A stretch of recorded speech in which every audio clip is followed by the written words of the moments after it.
Hello, thank you, and welcome to the Lighthouse Factory podcast. This is Marlon and Bryan. We're your hosts for today's podcast, episode 3. And today, you get to hear a little bit about who we are, what we're doing, and then just some of the underlying questions that we have related to our industry, art.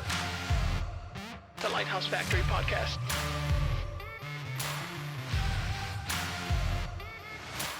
So to start off for today, I wanted to start off by giving you a little insight of who we are.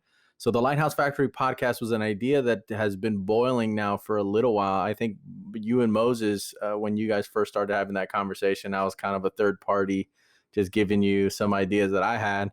And it slowly birthed itself into what we're looking to do, which is building a community of artists to where we can have open conversations, open dialogues, and kind of help each other in the process and the journey of actually being an artist, which is not the easiest of entries to do. It's not cheap. And it also is time consuming, very time consuming. So having to manage a job or a family and having to do art isn't always the easiest. So why not make a place to where artists can actually have a conversation, help each other, lift each other up, and kind of help guide someone who's starting off, or even someone who's been doing it for a while who maybe doesn't have some of the answers they're looking for. So with the Lighthouse Factory, that's the goal. Opening up those dialogues, having those conversations to see if maybe somebody can either spark a new interest in art or help somebody continue to feed that hunger of being an artist, which is what it takes. You have to be hungry and you have to be looking to hit those challenges, man. You don't want to be streamlining through a career and not learning anything and just going from 0 to 100 and not pick up some of those essential fundamental habits or even just guides, really. Having someone to help you with that. Yeah, for sure. And I think, like you said, we've been talking about this for quite some time, and it became this thing where Moses, by the way, Moses is our brother who is actually a barber. The baby. And we've been talking about it for a while, trying to figure out a way to create opportunities for people that are in some kind of artistic journey and face a lot of challenging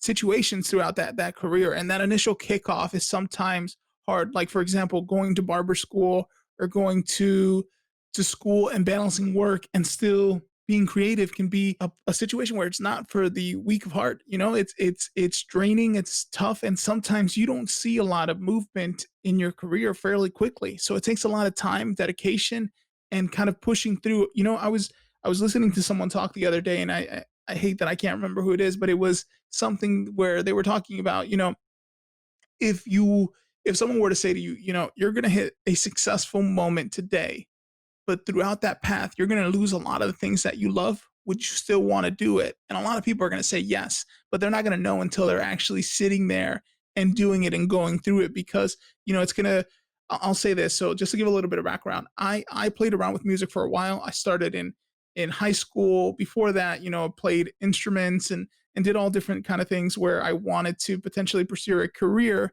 Did musical theater, messed around in studios, kind of did some behind the scene things. And there's moments there where you're balancing life, work, and then this moment where you want to create, which is crazy because you go into this flow sometimes where it could be you started at 7:00 at night when you got home, and then you're up until 5 a.m, and you keep going, right? And you run into situations where you're having challenges with your spouse, your family, whoever it might be, because you're not spending a lot of time there, or you're running into situations where I remember picking up the phone one day in the middle of my job and someone calling and saying, hey, we have this artist who wants a piece of this song, but they want it changed like right now. And it was important enough where you say, okay, well, I literally need to leave right now, drive 30 minutes home so I can re-record something in an hour and a half so this person can get some ears on it. And thankfully, I actually had a supervisor at the time that was a musician, a rapper, did some pretty cool stuff. And as soon as I told him, he said, you know, get out of here, go. And I had to do that a few times. Thankfully, I had a job that would let me do that at that time. But it's not something that's always, hey, I put out a song, ended up on the radio or ended up on YouTube going viral, whatever it is, and boom, you're good. It takes a lot of grind, a lot of work. And there's all these stories all these stories that people don't get to talk about. And I feel fortunate enough where I've spoken to artists, musicians, different people who have run into situations where, how do I put it? They have hit in dark places because they're trying to follow a passion Yeah. and don't get there or aren't getting there as quickly as they would want. And part of that is sometimes you want things a little quicker than it's probably realistic. And then, like for example, Marlon, you know this, Dax and I, who were working on a project together, we were trying to do a certain type of music that in that moment wasn't popular. It Yeah. wasn't the thing to do, and people were like, "Nah, you don't want to do that." The next thing you know, everyone's doing it, and it Yeah. became this thing where I quit right before it started to take off. Now, not that I would have gone anywhere or that it would have been amazing, but it's that thought of, should I have kept pushing? And frankly, It's I the possibility of adding that effort, and we talked a little bit about it in episode 2 with Omar, where if you would have wrote it, who knows? I mean, where would you have gone, if you would have continued to follow it? and you never know who's listening. And what I was going to say is Yeah. part of similar to a conversation with Omar where it was I started to get a few phone calls after I had said, you know what, I just had my son and then my second son. I need to take a step back for a second and focus on different things. But that's when the phone call started. And it was kind of an interesting thing to watch, and kind of led me to say, I would like to create a community, a place where people could find support, where people could find guidance. And there's a lot of places out there. Don't get me wrong. It's not that I don't think that there is, but as I've been fortunate enough, and I think we've been fortunate enough to meet people across different states, etc., and have these conversations, we've been able to learn some things that I guess I felt were worth sharing, and hopefully they help people that are running through Yeah. this process. And what I'm really looking forward to do, in having these conversations, is speaking to those who may not have the same background, not also not only in the medium or the discipline that they're doing in art, but also the educational background, those who started on their own versus those who trained themselves through schooling or something like that. So I mean, you're always learning, but just hearing the different stories that people have of throwing themselves in a hobby versus those who kind of were bred in that hobby, if that makes sense. So For I'm sure. excited to have those conversations because that's a big thing in anything we do. I mean, as humans, we like to compare each other, and one, that's a downfall in a sense. Sometimes when you compare yourself to somebody else, you may not feel like you're progressing as fast as that person. But I Yeah, mean, everybody does things at their own pace. Who knows? I mean, that person may not have a job, and that's the only focus that they can put their focus in, or um, who knows? I mean, not everybody's the same. Not everybody has the same background. So I'm excited to have those conversations, and I'm really looking forward to just seeing the difference between somebody who's just starting in their career versus somebody who's been doing it for 20, 30 years or however long they've been doing it. So and I don't want to sound cliche, but what I will say is that that I think they talk about this in different careers is Mhm. you have to do what you love. Yeah. If you don't love it, don't do it. It's kind of how I feel because if you're hesitant to go through all this challenge, difficulty, etc., then you focus your energy somewhere else. Is kind of how I feel like sometimes. And look, if you're Yeah. good, you're good. Enjoy it. Do what you love. But I think we need to create kind of this opportunity for someone who, like, I'll give you an example. There's someone who I've met and spoken to who has created a great career, and a great career is kind of a strong statement in the sense of like great to you could be different for me. You know what I mean? It could be $1 million for one person, and it could be 50,000 a year for another. But this Yeah. person has made a great career where they have, let's say, a good amount of money one year for a few projects, and then not so much the next.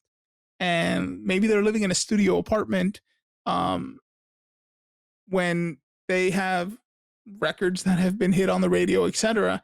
And sometimes people expect it to be like, well, you hit this and now you're living this life, or you're doing this and now you're selling all these different paintings. But who are you selling them to? Is it what you want to, like, was it where you want to go? And I think people forget that. I put something up the other day and a while back actually where it's like sometimes we're moving too fast that we forget to look where we're going, and I think that's also important. And in these conversations, I'm curious to always hear, where have you been? Where are you going? And what was it like to get to where you are today? Yeah. And hopefully create a vision. And I think because I think vision is sometimes needed. I mean, yeah, you have to have a vision before you start. One of my professors in school said, you can't start a painting unless you know what the purpose of your painting is or your plan for that painting is. You can just go on there and start painting whatever you want, but usually it's better when you have a process in mind, a plan in mind, or just an overall purpose of what you're doing with that painting. Are you looking to provoke? Are you looking to incite? Are you looking to romance? What is it that you're looking to do with your painting?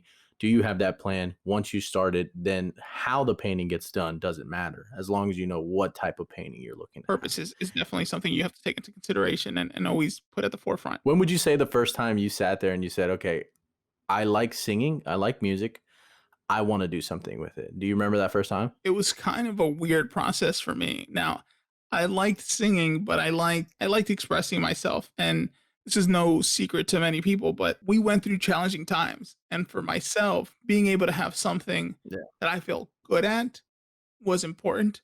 And that's a weird balance because I'll talk about this for a second. I'm good at it, but do I love it becomes something that you gotta not forget. Because I met a lot of people who are like, I'm a great singer, and they do all these things. Yeah.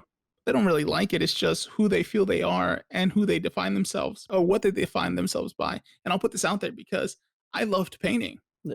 I actually liked painting a lot, and I remember in high school. I actually learned to draw from you.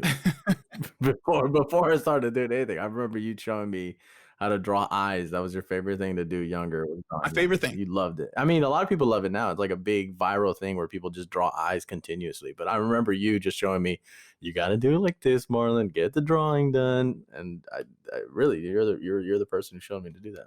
Not a lot of people know I did that, and I remember Yeah, in high school, I sold this painting through the school process and all this other stuff, and I was so happy about it, and it was about the eyes, actually. It was this fireman's face, just all blue, and in his eyes, you could see, um, basically the remnants of tragedy, and, to me, that was what was important or what I liked about eyes is that you could it was like, I forget the word for it, the portal to someone's soul, you know what I mean? Where you could see all of that, that's why I like that, but I really like yeah. painting, but people know I could sing.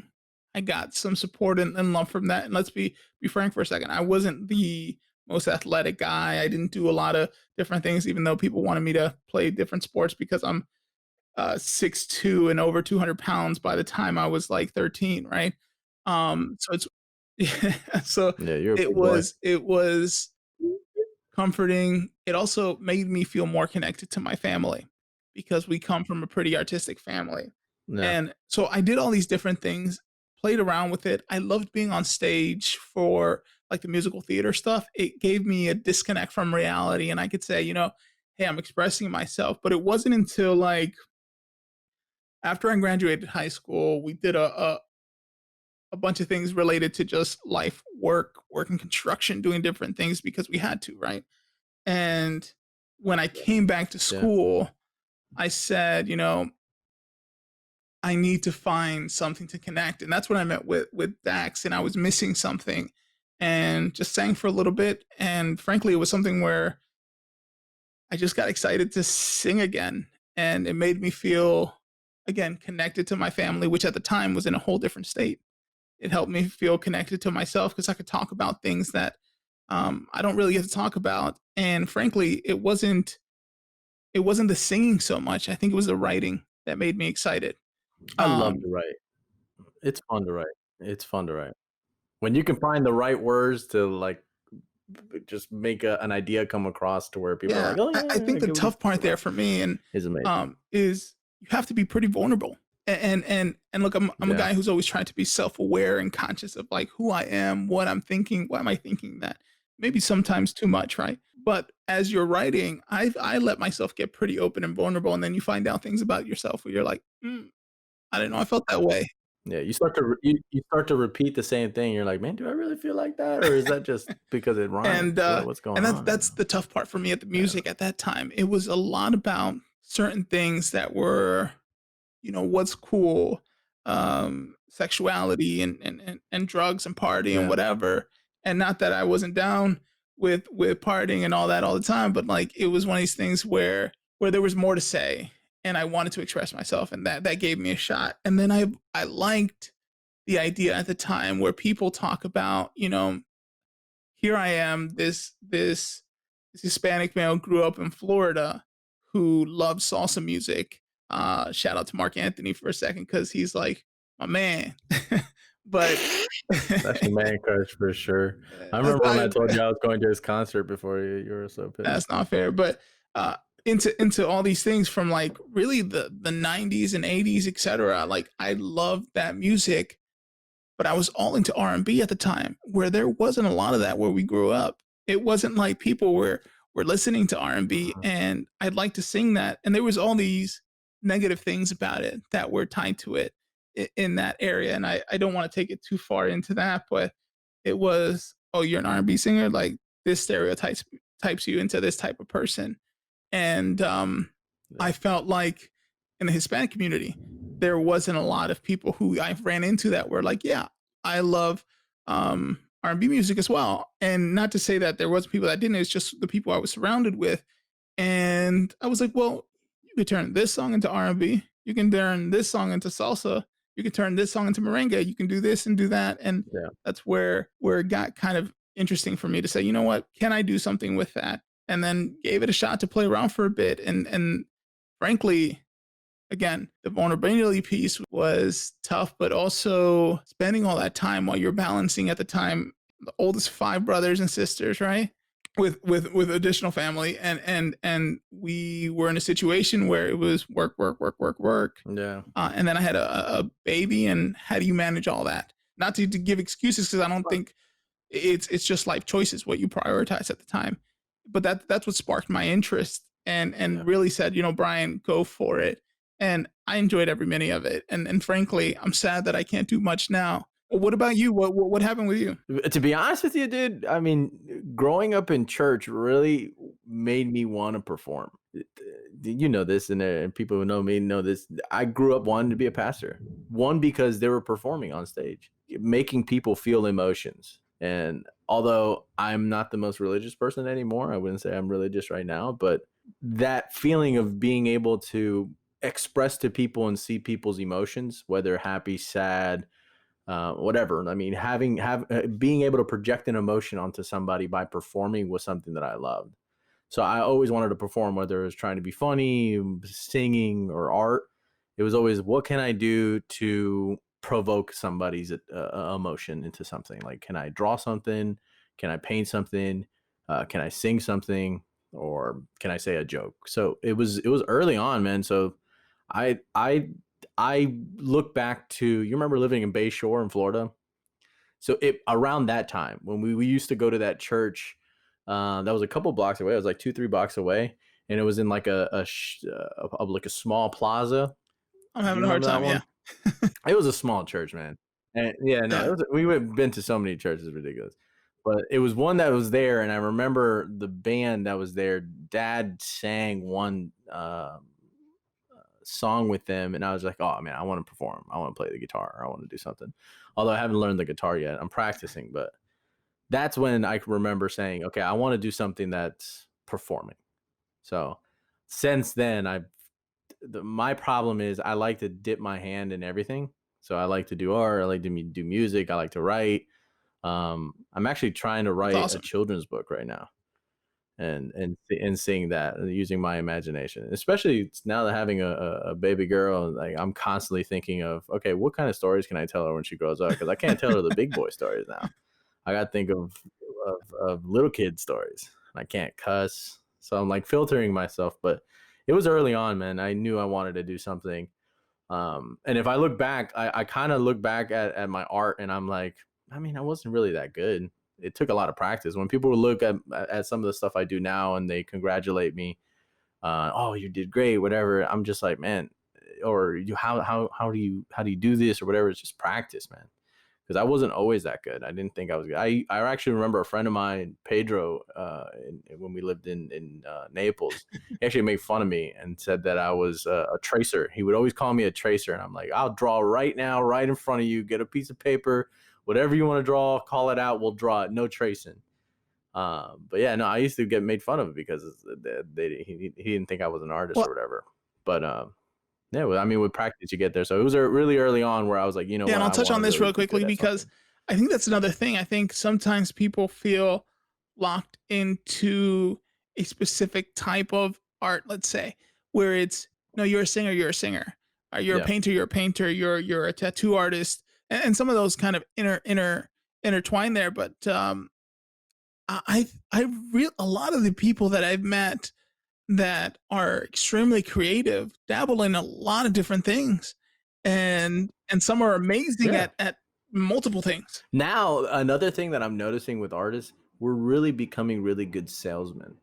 Like, I think people try more now to sell themselves than they did back in the day. I thought your art or your actual product sold it, but now I feel like artists today are really becoming really good at selling themselves. And I wouldn't say all of them because not all artists are salespeople. Some just really know their craft. But Well, sales is an art to a certain yeah, no, extent, I right? mean the art of the deal right there, Trump. Cancel Well, that. Cancel that. We're gonna edit that out. No, cut I'm just it, kidding. cut it out. Fill in the back, cut it out. But yeah, no, that's one thing I've noticed over time. I feel like most artists are always in that problem solving. Like, I really want to do something. Let me learn how to do it. I really want to play the guitar. Let me learn how to do it. I really want to make a painting. Let me know how to do it. And so we're always problem I'll solving. take it beyond problem solving. I think it has to do with freedom of expression, if that makes sense. Yeah, Being able to say, hey, if I want to try this, I want to try this, whether it's good, bad, whatever. I want to try this. That's I've seen a lot, and like that's for myself. Like, part of it was growing up missing some things. So like you can go buy a computer. It's let's go make one. It's things where I can get guitar lessons, but I wanted to because I saw people in our family who were really good and can captivate a room with like 2 minutes, right? yeah. Even dancing. Dancing was this thing where I remember Pablo would walk into a room and just like He'd steal a room. He'd steal a room. let's steal the room. All eyes on him for a second, you know? And it's one of these things where said, I can't get dance lessons. I'll learn how to dance. I'm gonna watch and watch and watch and try and try and try. Same thing with guitar. One note at a time, one note at a time. Same thing with piano. And frankly, like you remember when I said I want to go and learn music. This was in middle school, and we couldn't afford an instrument until we walked into a garage sale or something along those lines. I want to say it was a flea Get a market. clarinet. Yeah, Uh, and I got a clarinet for like 20 bucks. yeah, I remember that. Okay, cool. I learned clarinet, which helped me learn a little bit of sax and got me thinking about how to read music. And it kind of went through this whole process. But it was as I was trying to learn these things, I would see something else and say, no, I want to learn that too, because I think it all builds. But I think that took over my life in general. It was one of these things where I remember dad one day was like, hey, I can't really drive right now. Can you drive? I said, absolutely. I don't even want to ask why I couldn't drive. I don't even want to ask. But I said, yeah, sure, I can drive. And it becomes this thing of studying how to do it and giving it a try and trying to evolve it. Yeah. And I think a lot of creatives think that way.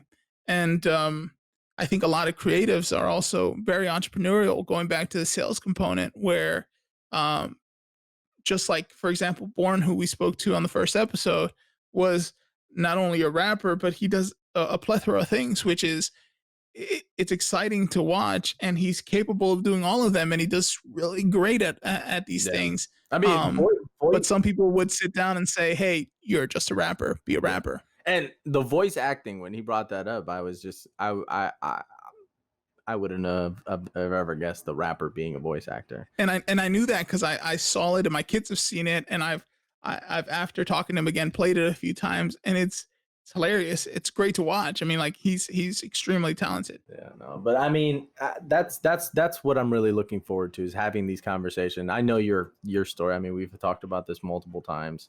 Sure, yeah. And obviously we've been part of each other's lives. So I'm excited to hear these same stories on coming from other people, from different backgrounds, different diversities, and just seeing Yeah, what for they have sure. to say about that trip. Because I know my trip has been pretty rough coming up here, to not coming up here, but coming to where I am right now, from where we come from. No, for sure. And I So think that that's part of what I think is helpful. Like you've heard mine, I've heard yours, I've heard yeah, a bunch of others. And I think there's a lot of value there. And again, things that people don't get to talk about. And I remember, and I'll say this, like being in high school and watching some other people who I thought they had it all together. Or I've met musicians now, and I hate just to focus on one type of genre and things, but like, I've met musicians more than anything on a personal level who are really good at what they do and have some kind of following or have something, aren't really happy. And they struggle because of the stuff that happens behind the scenes. But then they got to hop on a podcast, hop on a YouTube video, hop on stage, and you're on. yeah, And you're doing your thing, which is not bad at all. But there's some things I remember this song, and I'll point this out because someone asked me this the other day. It's El Cantante by Hector Lavoe, which for me talks about, people pay to see me. They come to my show and they see me on the street and say, "Hey, you haven't made all these things," but no one really asks, what happens behind the scenes? What are you actually dealing with? And I think we're all human and there's a process to this. And it's part of what helps us be creative. And sometimes that's why I think you see artists that who take these moments and these pauses of, "Hey, I'm out of the spotlight for a second," yeah, because you lose that connectivity to everyday emotions or situations because you're lost in this trance of like, what am I supposed to do? What I have to do? What's going to make this popular? What's going to make this followed viral? Whatever. And I just want to be able to have those real conversations. So with that said, I also want to know what people want to hear from us. What do they want to hear us ask the people that we're talking to? And just to be clear, we're going to talk about painters again, barbers, dancers, comedians, graffiti artists, everything. Because to me, I think it's good to hear from all those different yeah. genres. It's And basically what questions am I not asking, or what questions am I missing out on, right? Because the best way to learn is to ask the right question. Because you could be asking the wrong question to the wrong person forever and never learn something. But if you get the right person, ask them the right question, you might get the answer that you might not have been looking for, but you actually needed to be able to push you through to the next step, the next level of your career or your next hobby, right? And part of what you were talking about is the glorification, the glamification of success.